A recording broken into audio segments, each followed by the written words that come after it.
Assalamualaikum warahmatullahi wabarakatuh. Kami dari kelompok 2 ingin mempresentasikan hasil kerja kelompok kami yang berjudul Penyakit Tidak Menular DM dan Metabolik. Yang saya hormati Bapak Mardi Fadila SPD MSI selaku dosen pengampu mata kuliah Biomedik 2, dan saya Resa Najwa beranggotakan Selvi Agustina Manik, Sofi Rahmatillah, Irma Suryani, dan Wirda Huta Barat. Perkenalkan, nama saya Resa Najwa. Saya akan menjelaskan metabolisme glukosa dan peran insulin. Metabolisme glukosa adalah serangkaian proses biokimia yang mengatur penggunaan, penyimpanan, pembentukan, dan pemecahan glukosa dalam tubuh untuk memenuhi kebutuhan energi sel. Glukosa yang diperoleh dari hasil pencernaan karbohidrat diserap ke dalam aliran darah dan kemudian digunakan oleh sel sebagai sumber energi utama melalui berbagai jalur metabolik seperti glikolisis, siklus asam sitrat atau siklus Krebs, dan fosforilasi oksidatif yang dapat menghasilkan adenin trifosfat atau ATP. Proses metabolisme glukosa diatur terutama oleh hormon insulin dan glukagon untuk menjaga kadar glukosa darah tetap dalam rentang normal dan memastikan ketersediaan energi bagi berbagai jaringan tubuh, terutama untuk otak dan otot. Baik, selanjutnya metabolisme glukosa melibatkan 4 proses utama, yaitu yang pertama, glikolisis, yang dimana ini proses pemecahan glukosa menjadi pirufat untuk menghasilkan energi dalam bentuk ATP. Proses ini terjadi di sitoplasma sel dan merupakan jalur utama penggunaan glukosa sebagai sumber energi. Yang kedua itu gluconeogenesis, yang dimana ini proses pembentukan glukosa baru dari bahan non-karbohidrat seperti asam amino, laktat, dan gliserol, yang dimana proses ini terutama terjadi di hati dan berfungsi untuk mempertahankan kadar glukosa darah ketika tubuh sedang berpuasa atau kekurangan asupan makanan. Yang ketiga itu untuk glikogenesis, yang dimana ini proses pembentukan glikogen dari glukosa, dan glikogen ini merupakan bentuk cadangan glukosa yang disimpan terutama di hati dan otot. Ketika kadar glukosa darah dapat meningkat setelah makan, sebagian glukosa akan disimpan dalam bentuk glikogen untuk digunakan di kemudian hari. Dan yang terakhir itu glycogenolysis, yang dimana proses ini pemecahan glikogen menjadi glukosa. Proses ini terjadi ketika tubuh membutuhkan energi tambahan seperti saat berpuasa atau berolahraga, dan glukosa yang dihasilkan kemudian dilepaskan ke dalam darah untuk memenuhi kebutuhan energi tubuh. Selanjutnya, insulin adalah hormon peptida yang diproduksi oleh sel beta pankreas pada pulau Langerhans.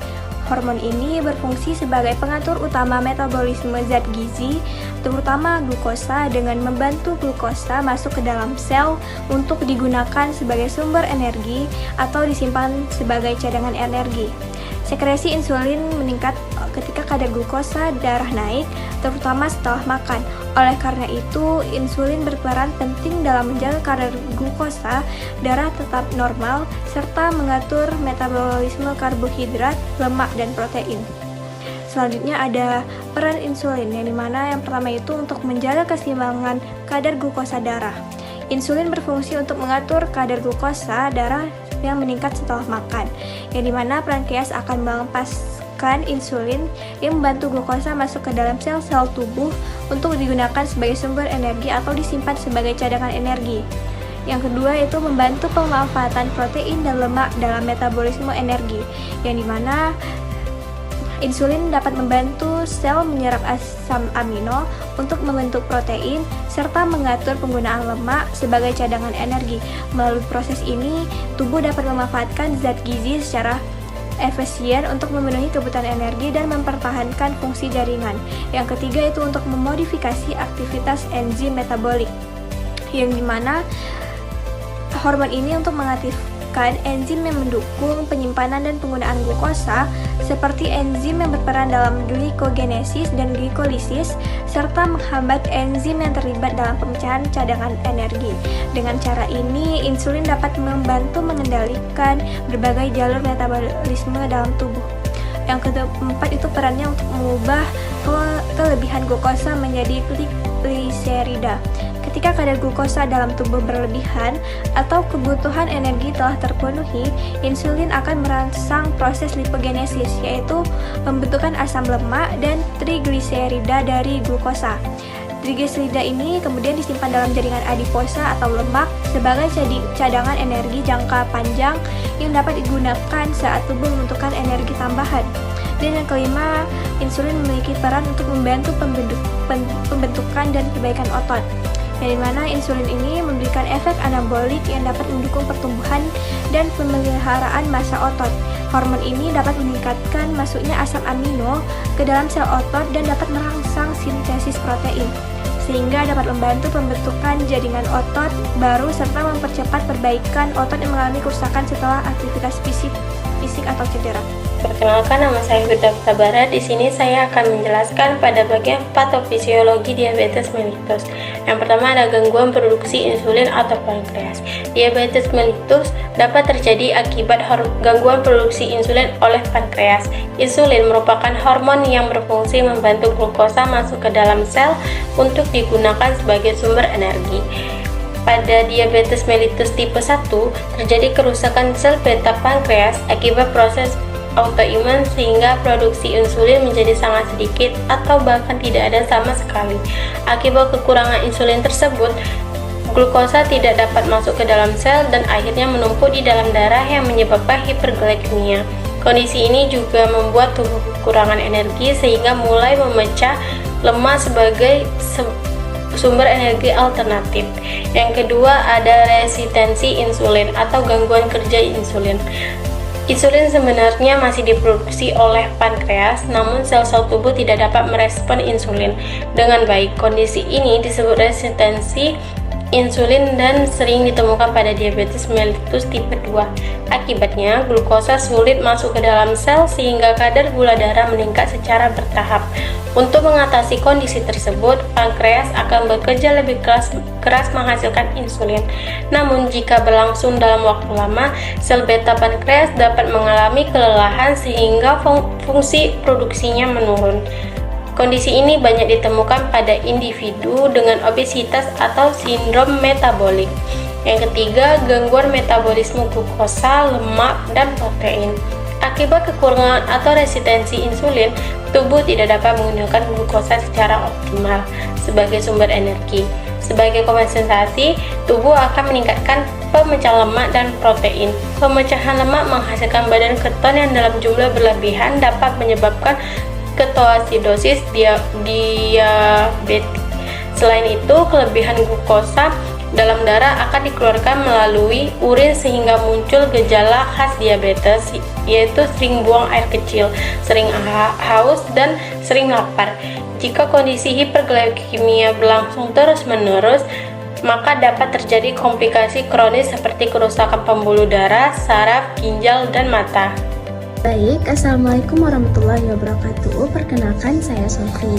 Nah, jadi pada slide ini saya akan menjelaskan respon imun dan inflamasi pada penyakit metabolik. Nah, jadi pada slide ini itu menjelaskan bahwa penyakit metabolik seperti obesitas, diabetes mellitus tipe 2, dan sindrom metabolik itu tidak hanya berkaitan dengan gangguan metabolisme.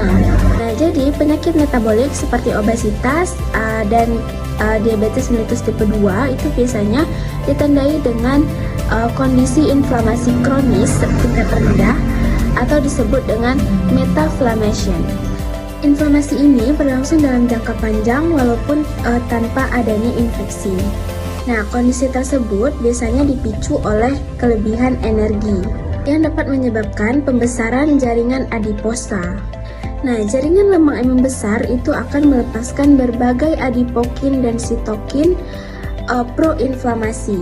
Selanjutnya, sel imun seperti makrofag, limfosit T, dan neutrofil itu akan terakumulasi di adiposa dan akan menghasilkan mediator inflamasi, yaitu TNF-alpha atau tumor necrosis factor alpha, kemudian interleukin 6 dan interleukin 1 beta.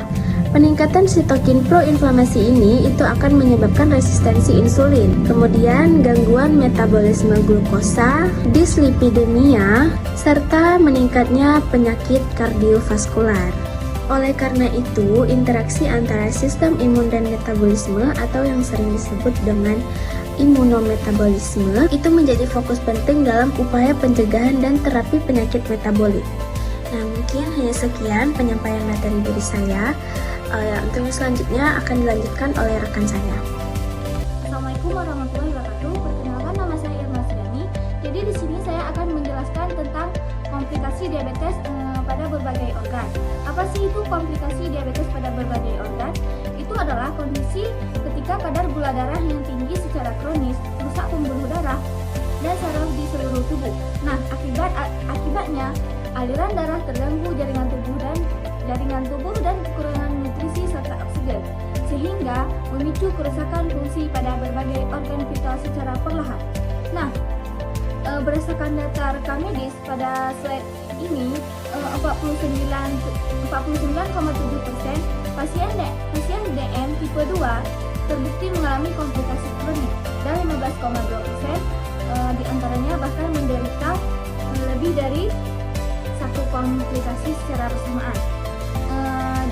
Dan di sini ada jenis komplikasi dan prevalensinya. Nah, kerusakan ini dibagi menjadi dua kelompok besar. Ukuran pembuluh darah yang rusak. Yang pertama itu mikrovaskular atau kerusakan pembuluh darah kecil. Neurotopi atau saraf, kerusakan saraf yang memicu gejala mati rasa atau kesemutan. Itu prevalensinya di sekitaran 20,9%. Nah, ada juga nefrotopi atau ginjal, kerusakan pada penyaringan ginjal yang bisa memicu gagal ginjal. Prevalensinya itu pada 18,7%. Retinopati atau mata, kerusakan pada retina mata yang mengganggu penglihatan. Itu prevalensinya sekitar 16,5%. Nah, yang kedua itu ada makrovaskular. Makrovaskular itu kerusakan pembuluh darah besar, arteri perifer atau kaki, penyumbatan aliran darah ke area kaki yang membuat luka sulit sembuh.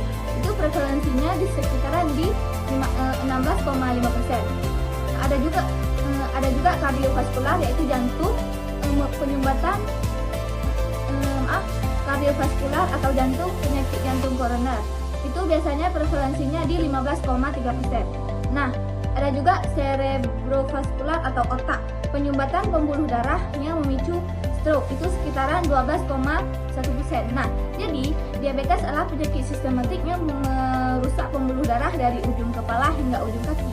Nah, jadi peringatan bahwa pengelolaan diabetes tidak boleh hanya berfokus pada penurunan gula darah, melainkan juga harus melindungi organ-organ vital sejak dini untuk mencegah komplikasi fatal. Baiklah, perkenalkan saya Selvi Agustina Manik. Di sini saya akan menjelaskan beban penyakit tidak menular di Indonesia. Nah, sebelum itu kita harus tahu apa sih penyakit tidak menular itu. PTM merupakan penyakit tidak menular dari satu orang ke orang lain, tetapi biasanya berkembang secara perlahan dan berlangsung jangka panjang atau bersifat kronis, dan berhubungan dengan gaya hidup, faktor genetik, serta lingkungan. Nah, PTM disebut sebagai beban penyakit karena dampaknya sangat luas, baik bagi individu maupun negara. Bagi individu, penyakit tidak menular ini dapat menurunkan kualitas hidup dan biasanya membutuhkan pengobatan jangka panjang. Kondisi ini juga dapat menyebabkan hilangnya beban ekonomi pada keluarga karena biaya pengobatan yang terus-menerus. Sementara itu, bagi negara, PTM dapat meningkatkan pembiayaan kesehatan dan juga menurunkan produktivitas masyarakat karena banyak penderita yang mengalami penurunan kemampuan untuk bekerja atau beraktivitas secara optimal. Berdasarkan Survei Kesehatan Indonesia pada tahun 2023 disebutkan bahwa prevalensi hipertensi pada penduduk usia 15 tahun ke atas itu mencapai sekitar 29,2%, sedangkan diabetes mencapai 11,7% berdasarkan pemeriksaan glukosa darah. Nah, angka ini menunjukkan bahwa beban PTM di Indonesia masih cukup tinggi, terutama karena masih banyak kasus yang belum terdeteksi sejak dini. Nah, contoh PTM yang banyak ditemukan di Indonesia antara lain seperti diabetes mellitus, hipertensi, stroke, kanker, penyakit jantung, dan juga obesitas. Nah, penyakit-penyakit ini menjadi masalah karena dapat menurunkan kualitas hidup, membutuhkan pengobatan jangka panjang, serta meningkatkan beban pembiayaan kesehatan. Kesimpulan yang dapat kami ambil pada presentasi kali ini ialah diabetes mellitus merupakan penyakit tidak menular yang terjadi akibat gangguan produksi insulin atau resistensi insulin sehingga menyebabkan peningkatan kadar glukosa darah. Insulin berperan penting dalam mengatur metabolisme glukosa, lemak, protein untuk memenuhi kebutuhan energi tubuh. Gangguan metabolisme pada DM dapat memicu berbagai komplikasi serius pada organ tubuh seperti ginjal, mata, saraf, dan pembuluh darah. Selain itu, penyakit metabolik juga berkaitan dengan proses inflamasi kronis yang memperburuk resistensi insulin dan meningkatkan resiko penyakit kardiovaskular. Tingginya prevalensi diabetes dan penyakit tidak menular di Indonesia menunjukkan bahwa pentingnya upaya pencegahan, deteksi dini, serta pengelolaan yang baik melalui pola hidup sehat dan juga pengendalian faktor resiko. Sekian presentasi dari kelompok 2. Apabila ada kesalahan kata kami memohon maaf. Saya akhiri. Wassalamualaikum warahmatullahi wabarakatuh.